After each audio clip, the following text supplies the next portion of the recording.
بسم اللہ الرحمن الرحیم۔ السلام علیکم ناظرین، میں عاصمہ شرازی، پروگرام ہے فیصلہ آپ کا۔ جنرل فیض حمید جو کہ سابق D G I S I بھی رہے ہیں، وہ اب فوج کی تحویل میں ہیں اور فیلڈ کورٹ مارشل ان کے خلاف جو ہے وہ ہو رہا ہے، کارروائی کا آغاز ہو چکا ہے اور ٹاپ سٹی کا جو منصوبہ تھا اس کے اندر بھی کرپشن کے الزامات کی انکوائری ان سے اس سے پہلے ہو رہی تھی۔ اب سوال یہ ہے کہ یہ ایسی صورتحال بن گئی، بہت سارے نام اب آ رہے ہیں، کہا جا رہا ہے کچھ اور گرفتاریاں بھی ہوں گی، کچھ اور لوگ بھی راڈار پہ ہیں۔ یہ لیڈ کہاں سے ملی، یہ کیوں کر یہ عمل میں آئی، اس کی وجوہات کیا ہیں، اس کے اسباب کیا ہیں، اس کے مقاصد کیا ہیں، کیونکہ یہ انپریسیڈنٹڈ ڈیولپمنٹ ہے۔ اس سے پہلے پاکستان کی تاریخ میں سابق D G I S I کے خلاف اس طرح کی کارروائی دیکھنے کو نہیں ملی۔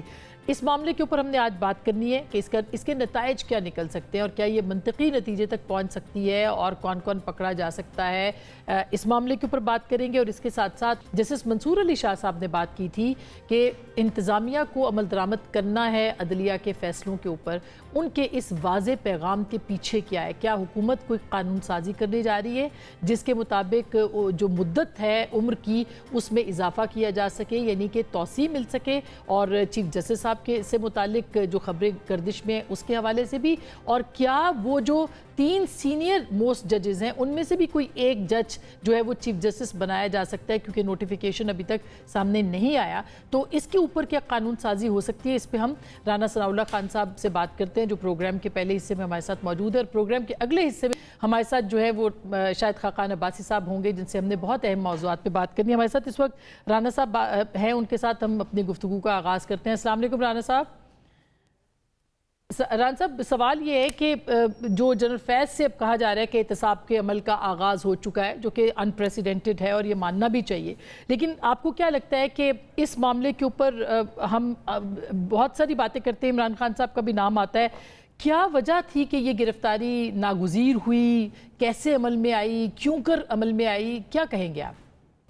دیکھیں، یہ انپریسیڈنٹڈ ہے کہ ایک 3 اسٹار جو ہے وہ جنرل ہو، یعنی یہ ایک سینئر ترین جو ہے وہ پوزیشن ہے آرمی میں، اور پھر وہ D G I S I رہا ہو، تو اس سے پہلے تو میرا خیال ہے کہ ایسی کوئی مثال موجود نہیں ہے۔ تو اگر ان چیزوں کو مد نظر رکھا جائے تو میری یہ اسیسمنٹ ہے، باقی کیونکہ بات تو اتنی ہی ہمارے پاس ہے جتنی آئی ایس پی آر نے اپنے پریس ریلیز میں بتائی ہے، لیکن اس میں جو یہ کہا گیا ہے کہ پوسٹ ریٹائرمنٹ بھی وہ کچھ ایسی سرگرمیوں میں ملوث رہے ہیں جو کہ قانون اور آرمی ایکٹ کے خلاف تھی، تو ہو سکتا ہے، اس بات کا امکان ہو سکتا ہے کہ آرمی کے خلاف بطور ایک ادارے کے طور پہ جو اس کے اوپر ایک سیاسی جماعت، تو اسے کیا کہنا، ایک سیاسی گروہ، ایک ٹولہ جس نے ڈیجیٹل دہشت گردی کی ہے آرمی کے ادارے کے اوپر، ایک ادارے کی پوزیشن میں، تو اس میں کوئی ایسے شہادات نہ ہوں، کوئی ایسے ثبوت نہ ہوں کہ جس میں، کیونکہ یہ بات افواہ کی حد تک یا گفتگو کی حد تک ہوتی رہی ہے کہ پی ٹی آئی جو ہے یا یہ جو ٹولہ ہے جو ڈیجیٹل دہشت گردی اور سوشل میڈیا کے ذریعے سے آرمی چیف اور آرمی کے خلاف جس قسم کی ہرزہ سرائی اور جس قسم کا پراپیگنڈا ہو رہا ہے، تو اس کے پیچھے کچھ ہاتھ ہیں کہ جو ان کو اسٹریٹجائز کر رہے ہیں، تو اس بات کا امکان ہو سکتا ہے کہ جنرل فیض صاحب جو ہیں وہ ان چیزوں میں ملوث پائے گئے ہوں، اور پھر ایک کرپشن کے متعلق تو ایک انکوائری ان کے خلاف چل ہی رہی تھی اور اس میں ثبوت بھی کافی تھے، تو میرا خیال ہے کہ یہ ساری چیزیں جو ہیں نا وہ مل جل کے انہوں نے ایک ایسا ماحول بنایا کہ پھر یہ سمجھا گیا ہوگا کہ یہ ناگزیر ہے کہ ان کو تحویل میں لیا جائے۔ صاحب مگر آپ بڑی اہم بات کی آپ نے کہ ڈیجیٹل دہشت گردی کے کچھ شواہد شاید ملے ہوئے ہوں، اور کیا کوئی ایسی لیڈ مل سکتی ہے جو کہ اس طرف لے گئی ہو، اور خاص طور پر 9 مئی کے جو واقعات ہیں، کیونکہ ایک تاثر یہ لیا جا رہا ہے کہ پاکستان تحریک انصاف یعنی پی ٹی آئی جو ہے وہ جنرل فیض کے آرڈرز پر چلتی رہی ہے اور ان کی ہدایات ان کو موصول ہوتی رہی ہیں۔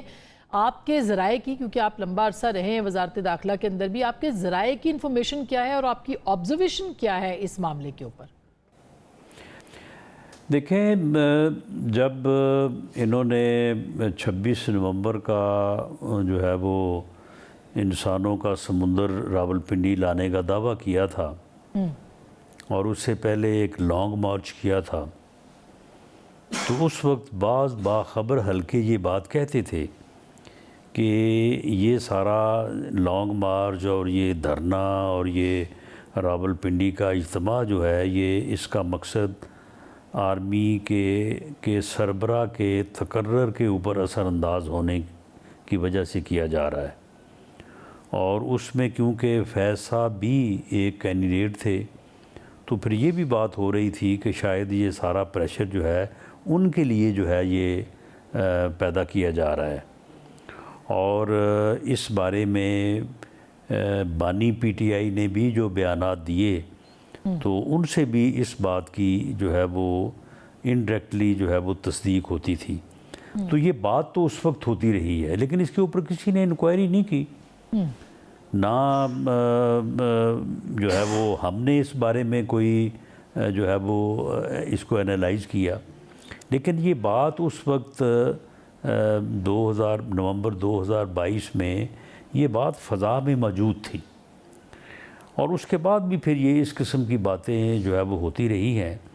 اور D G I S P R نے جو پریس کانفرنس 7 مئی کو کی تھی اس سال،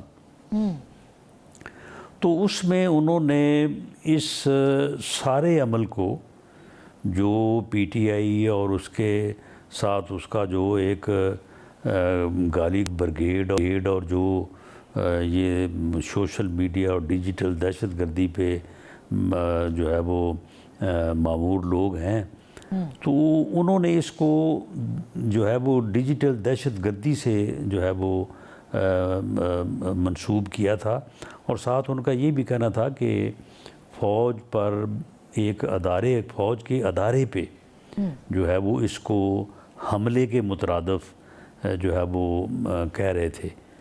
تو ہو سکتا ہے کیونکہ اس معاملے میں فوج کا موقف جو ہے، جو D G I S P R نے پیش کیا، وہ انتہائی جو ہے وہ سیریس تھا، اور اس بارے میں جو الفاظ انہوں نے استعمال کیے، اس کے بعد یہ لگتا نہیں تھا کہ اس عمل میں ملوث لوگ جو ہیں ان کے لیے کوئی گنجائش ہوگی۔ تو ابھی جب تک D G I S P R کی طرف سے کوئی بات سامنے نہیں آتی، اس وقت تک کیفا آرائی ہے، ہم کیفے اندازے لگا سکتے ہیں، لیکن کوئی جو ہے وہ پرماننٹ بات تو وہی ہوگی جو اس طرف سے جو آئے گی، کیونکہ انہوں نے اس بارے میں ساری اپنی انکوائری وغیرہ ہر چیز مکمل یا پریما فشائی ثابت ہونے کے بعد یہ قدم اٹھایا ہوا، کیونکہ یہ بہت بڑا قدم ہے آرمی میں۔ نو ڈاؤٹ اس بات سے بھی یہ ثابت ہوا کہ وہاں پہ واقعی ایک ڈسپلن ہے اور ایک ایسی فورس ہے کہ جہاں پہ غلط کام بات کرنے کی کسی کے پاس بھی کوئی گنجائش نہیں ہے، خواہ اس کا عہدہ جو ہے وہ کتنا ہی بڑا کیوں نہ ہو۔ تو یہ چیز ثابت بھی ہوئی ہے، اور یہ چیز جو ہے اس کے پیش نظر یہ قدم جو ہے وہ پہلے ساری چیزوں کو دیکھ کے ہی اٹھایا گیا ہوگا۔ ران صاحب بالکل آپ نے درست بات کی کہ ایک بہت اہم بات ہے، اور آرمی ایکٹ کی جو خلاف ورزی ہے اس کے بعد فیلڈ کورٹ مارشل کا ہونا بھی کوئی معمولی بات نہیں ہے، لیکن آپ کو لگتا ہے کہ پوسٹ ریٹائرمنٹ کی چونکہ بات ہو رہی ہے اس پریس ریلیز کے مطابق، تو کیا 9 مئی کے بعد کے واقعات جو ہیں اس کی بنیاد کے اوپر جو ہے وہ زیادہ گرفت جو ہے وہ ہوئی ہو؟ یہ چیزیں جو ہیں ان کے اوپر بات ہو سکتی ہے، اور یہ اندازہ اور یہ کہا جا سکتا ہے کہ اتنا بڑا اقدام، دیکھیں یہ 3 اسٹار جنرل کو درست بات جو ہے وہ اس طرح سے گرفتار کرنا جو ہے یہ کوئی چھوٹا عمل تو نہیں ہے، یہ کوئی ایسے ہی صرف کسی بات پہ تو ایسا قدم نہیں اٹھایا جا سکتا. اس قدم کے اٹھانے کے لیے بڑی سٹرونگ ایویڈنس اور بڑی سٹرونگ ایلیگیشن جو اس سے پہلے جتنے بھی اس لیول کے آفیسرز کے خلاف اقدامات ہوئے ہیں تو وہ سنگین غداری کے زمرے میں ہوئے ہیں.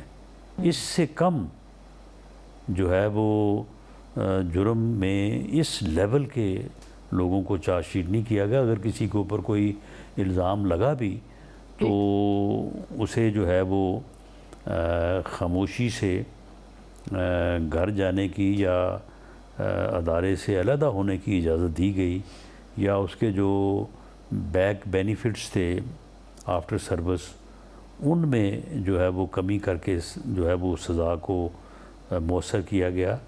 لیکن اس حد تک کوئی قدم جو ہے نہیں اٹھایا گیا.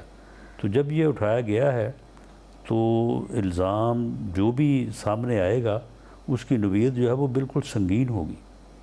یہ کوئی آرڈنری بات نہیں ہوگی. تو رانا صاحب ہم یہ سمجھ سکتے ہیں یا ہم کہہ سکتے ہیں کہ گراؤنڈ جو ہے وہ تیار ہے کہ جنرل فیض حمید سے معلومات لی جائے یا ان سے جو بھی انفارمیشن ہے اس کی بنیاد پہ عمران خان صاحب کا جو ہے وہ کورٹ مارشل یا ان کو جو ملٹری کورٹ ہے اس میں ان کا ٹرائل کیا جائے. یہ کیا آپ کو اس طرف معاملات جاتے دکھائی دے رہے ہیں؟ دیکھیں, اگر پوسٹ ریٹائرمنٹ کوئی ایسا جرم سرزد ہوا ہے جو ہم ڈسکس کر رہے ہیں تو وہ تو پھر جنرل فیض صاحب اکیلے نہیں کر سکتے تھے. درست بات. وہ تو پھر ان کے ساتھ مل کے کیا ہوگا نا, اور کن کے ساتھ مل کے کیا ہوگا اس کے بھی ثبوت موجود ہوں گے. تو اگر یہ ہے جو کہ اس وقت ہے, اب دوسری رائے تو نہیں کہی جا سکتی جب انہیں تحویل میں لے لیا گیا ہے اور اناؤنس کر دیا گیا ہے, تو اگر یہ ہے تو اس میں دوسرے لوگ جو ہے وہ ان کے ساتھ شامل ہوں گے, اور جو شامل ہیں وہ یقیناً جو ہے وہ ان کے ساتھ ٹرائل ہو سکتے ہیں. قانون میں بھی گنجائش ہے, اور پھر جرم ثابت اسی صورت میں ہوگا جب دوسرے لوگوں کو بھی جو ہے وہ ساتھ شامل کیا جائے گا. تو ران صاحب آپ بڑی امپورٹنٹ بات کر رہے ہیں اس کہ کچھ اور گرفتاریاں بھی ہو سکتی ہیں, کچھ اور شعبوں کے لوگ, جج, جرنیل, جرنلسٹ جس کی بات کی جا رہی ہے وہ بھی ہو سکتے ہیں, بانی پی ٹی آئی بھی شامل ہو سکتے ہیں. دیکھیں, یہ پھر اندازہ تو پھر آپ کسی کو بھی کہہ سکتے ہیں کہ شامل ہو سکتا ہے, اور پھر اس طرح سے میں سمجھتا ہوں کہ کسی کا نام لینا یا کسی ادارے کو اسپیسیفکلی جو ہے وہ آئیڈینٹیفائی کرنا جو ہے وہ تو مناسب نہیں ہوگا. لیکن کوئی بھی ہو سکتا ہے. آپ نا کہ ایک بڑا پلاٹ ہے, یہ ایک بڑا ایک منصوبہ تھا اور ظاہر ہے کہ کو کی کوشش تھی, تو اس کا مطلب ہے کچھ اور لوگ بھی اس میں شامل ہو سکتے ہیں ملٹریز میں کے اندر سے, کچھ کی تو ہوئی ہے کاروائی, کچھ اور بھی ہو سکتے ہیں, گرفتاریاں آ سکتی ہیں عمل میں. دیکھیں, اس میں یہ ہے کہ ہمارا جو میڈیا ہے اور ہمارے جو اینکر صاحبان ہیں وہ ہر وقت اپنے پروگرام کو ہٹ کرنے کے چکر میں جو ہے وہ بعض اوقات ایسی لائنز کو جو ہے وہ کراس کرتے ہیں جو کہ ریڈ لائن کے زمرے میں آتی ہیں. دیکھیں, معاملہ یہ ہے کہ کیا یہ کم ہے کہ ایک ادارے نے اپنی اتنی بڑی پوزیشن پہ رہنے والے فرد کو جو ہے وہ چارج شیٹ کیا ہے, درست بات, اور ساتھ انہوں نے یہ اعلان یا واضح بھی کیا ہے, اناؤنس کیا ہے کہ ہم یہ ایکشن جو ہے وہ کر رہے ہیں, تو اس کی جو جزویات ہیں, جو اس کی تفصیلات ہیں, اس کا بھی انتظار کیا جائے کہ D G I S P R خود یا پریس ریلیز کے ذریعے سے لوگوں کو آگاہ کرے. اگر ہم اس طرح سے جو ہے وہ اندازوں سے جرنیلوں کے نام لینے لگیں, ججز کے نام لینے لگیں, تو میں سمجھتا ہوں کہ یہ کوئی جو ہے وہ اتنی مناسب, بلکہ کیا یہ انتہائی ڈیمیجنگ بات ہو سکتی ہے کہ ہم خواہ مخواہ جو ہے وہ اپنے اداروں کے ان اعلیٰ پوزیشنز پہ بیٹھے لوگوں سے متعلق ایک کیفہ آرائی شروع کر دیں کہ جی فلاں بھی ہو سکتا ہے, فلاں بھی ہو سکتا ہے. تو میرا خیال ہے کہ ہمیں یہ جنرل فیض صاحب تک اور پی ٹی آئی کے وہ لوگ جو براہ راست واضح طور پہ ملوث ہیں ان چیزوں میں, انہی تک جو ہے وہ ہمیں محدود رہنا چاہیے، ادروائز جو ہے وہ اس بالکل رانا صاحب صحیح کہہ رہے ہیں آپ، اسپیکولیشن تب ہوتی ہے، انفارمیشن زیادہ نہیں ہوتی، ظاہر ہے کہ اس معاملے پہ بھی کام شروع ہوا ہے، بات شروع ہوئی ہے، اس لیے اس پہ انفارمیشن کی ضرورت ہے۔ لیکن اب آتے ہیں دوسری طرف جو کہ منصور علی شاہ صاحب نے کہا، کیا آپ کو لگتا ہے کہ جو انہوں نے کہا کہ عمل درآمد کرنا ضروری ہے اور انتظامیہ کو بات ماننی پڑے گی، اس کا مطلب یہ ہے کہ ایک واضح پیغام ہے جو کہ وہ دے رہے ہیں، تو اگر عدلیہ انتظامیہ عمل درآمد نہیں کرتی مخصوص نشستوں کے معاملے پہ تو توہین عدالت کی بھی کارروائی ہو سکتی ہے، تلوار لٹک رہی ہے حکومت پہ؟ نہیں دیکھیں، یہ کوئی محاذ رائی نہیں ہے اور کوئی تلوار کے لٹکنے والی بات نہیں ہے۔ جس طرح سے محترم سید منصور علی شاہ صاحب نے یہ فرمایا ہے کہ دیر از نو چوائس کہ عدالت کے فیصلے پر عمل جو ہے وہ نہ کیا جائے، وہیں پہ اسی طرح سے کوئی چوائس نہیں ہے عدالت کے پاس کہ وہ قانون اور آئین کے برعکس جو ہے وہ فیصلہ کرے۔ ٹھیک بات۔ اور یہ بات میں اور آپ نہیں کر رہے، سپریم کورٹ کے 2 ججز نے یہ بات کہی ہے کہ اس فیصلے پہ عمل اگر کرنا ہے یا ہوگا تو it will suspend the article 51 and 106 of the constitution. اب اگر یہ بات جو ہے وہ آپ کے سامنے ہے تو پھر آپ مجھے بتائیں کہ جن لوگوں نے آئین کے تحفظ کا حلف لیا ہوا ہے تو کیا ان کے پھر ذہن میں یہ بات آتی نہیں کہ وہ اس چیز کے اوپر کلیئرٹی حاصل کریں؟ اور یہ کلیئرٹی جو ہے یہ پارلیمنٹ کے علاوہ تو اور کوئی نہیں دے سکتا۔ یہ پریروگیٹو بھی جو ہے یہ پارلیمنٹ کا ہے کہ پارلیمنٹ یہ فیصلہ کرے کہ آئین جو ہے وہ آئین کے مطابق کون سی چیز جو ہے وہ ریلیونٹ بنتی ہے اور کون سی چیز متصادم ہوتی ہے۔ تو یہ ایک ایسا پوائنٹ ہے جس کے اوپر سنجیدگی سے غور ہونا چاہیے اور اس میں کوئی جو ہے وہ جلد بازی نہیں کرنی چاہیے، نہ حکومت کو، نہ معزز ہمارے جو جج صاحبان ہیں سپریم کورٹ کے۔ اس معاملے کو کیونکہ یہ پارلیمنٹ کی حدود اور سپریم کورٹ کے اختیار سے متعلق بحث ہے تو اس کے اوپر بڑے جو ہے وہ بیلنس سے اور جو ہے وہ ٹھہراؤ سے بالکل رانا صاحب، لیکن میں یہ جاننا چاہ رہی ہوں کہ جیسے جسٹس منصور علی شاہ صاحب کو یہ ضرورت کیوں پیش آئی کہ وہ یہ کہیں کہ عمل درآمد ضروری ہے؟ کیا وہ کوئی قانون سازی تو نہیں ہو رہی جس میں کہ ججوں کی جو عمر ہے اس کو بڑھا دیا جائے؟ جیسے ایکسٹینشن کی بات ہو رہی ہے چیف جسٹس کی ایکسٹینشن کے حوالے سے، اور اسی طرح سے 3 جو سینئر موسٹ ججز ہیں ان میں سے کسی ایک کو بنانے کے حوالے سے قانون سازی، کیا ایسی کوئی قانون سازی تو زیر بحث نہیں ہے؟ نہیں دیکھیں، وہ تو پھر سارے یعنی ابھی اندازے ہی ہے نا، ہونے کو تو کچھ بھی کہا جا سکتا ہے اور کچھ بھی ہو سکتا ہے، لیکن دیکھنا تو وہ چیز ہے نا کہ اور ریکارڈ کون سی چیز ہے۔ دیکھیں آئین میں امینڈمنٹ جو ہے وہ پارلیمنٹ کر سکتی ہے اور کوئی بھی امینڈمنٹ کر سکتی ہے۔ وہ سپریم کورٹ کے چیف جسٹس کی تقرری کا طریقہ کار بھی ہو سکتا ہے، ان کی عمر کی حد بھی ہو سکتی ہے، سینیورٹی پہ جو فارمولہ دیا ہے وہ بھی ہو سکتا ہے، لیکن یہ آئین میں امینڈمنٹ ہوگی تو پھر ہے نا۔ تو اگر آئین میں امینڈمنٹ ہوگی تو اس کے مطابق ہو جائے گا۔ ابھی فی الحال تو جو آئین ہے اسی کے مطابق آگے بڑھنا ہوگا، اسی مطابق فیصلے کرنے ہوں گے۔ تو اس کا امکان موجود ہے، یہ پارلیمنٹ ہی ترامیم کرے گی آف کورس، لیکن ابھی پہلے سے یہ بات ہو رہی ہے کہ جو قانون بنا ہے وہ بھی سٹرائک ڈاؤن ہو سکتا ہے۔ رانا صاحب، تو کیا یہ بھی ممکن ہے؟ نہیں دیکھیں، سٹرائک ڈاؤن جو ہے وہ قانون صرف پارلیمنٹ کا بنایا ہوا اسی بنیاد پہ ہو سکتا ہے کہ وہ آئین سے متصادم ہو یا جو ہے وہ شریعت کے خلاف ہو۔ سپریم کورٹ کے کسی فیصلے کے خلاف قانون جو ہے وہ پارلیمنٹ نے اگر بنایا ہے اور وہ سمجھا جا رہا ہے یا اس کو کنسٹرو کیا جا رہا ہے کہ وہ سپریم کورٹ کی ججمنٹ کے خلاف ہے، تو ایون دین وہ قانون جو ہے وہ سٹرائک ڈاؤن نہیں کر سکتی سپریم کورٹ۔ یہ اختیار ہی نہیں ہے اسے۔ آئین اور قانون کے برعکس فیصلہ کرنے کا اختیار سپریم کورٹ کو نہیں ہے۔